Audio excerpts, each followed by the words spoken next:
Мен бала кезімнен саяхаттауды армандаймын. Луврды көргім келеді. Астана, Нью-Йорк, Жапонияда ғибадатханалар. Иә, бірақ әзірде бізде паспорт та жоқ. Ата-анамыз жалғыз жібере қоймайды.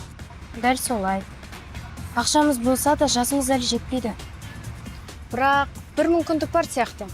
Вер көзілдіргі. Сон көмегімен кез келген жерге барып көре аламыз. Бұл шынайы саяхатқа алғашқы қадам. Шын айтасың ба? Бұл виртуалды болса да, арманға жетудің бұрынғы жолы ғой.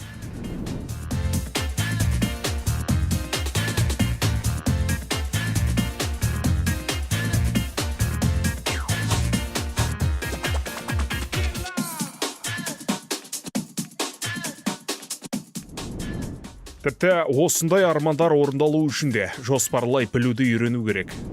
Менде 2000 теңге бар. Егер ақшаны босқа шашпасам, анам қылтып пұл береді. Мен жазда тәтемнің дүкенде сәл көмек беріп жүрдім. Сәл ақша жинап үлгердім. Бәрін бірден емес, біртіндеп жинауға болады. Я, енді бастысы ақшаны босқа шашпау. Бұрында чипсы, газировка, ойынға кететін. Енді тек маңызды нәрселерге жинаймыз. Жасөспірімнің табысы тек қалта пұл ғана емес, ол түрлі шығармашылық көмек идеялар.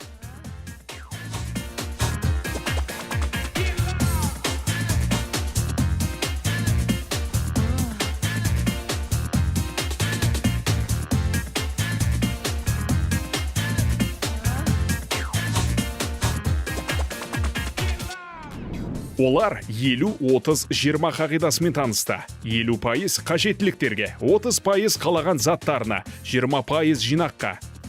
Егер әр апта сайын 20% жинасақ, бұл жай ғана үнемдеу емес, тұрақты жүйе болады.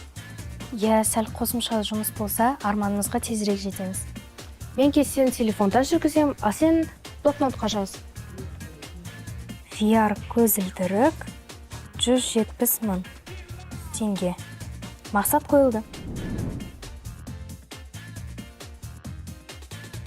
Бұрын ештеңке өзгермейтін сияқты көрінетін. Енді әр күн сайын арманға бір қадам жақынбыз. О, Лувр, Астана, Нью-Йорк, бәйтерек.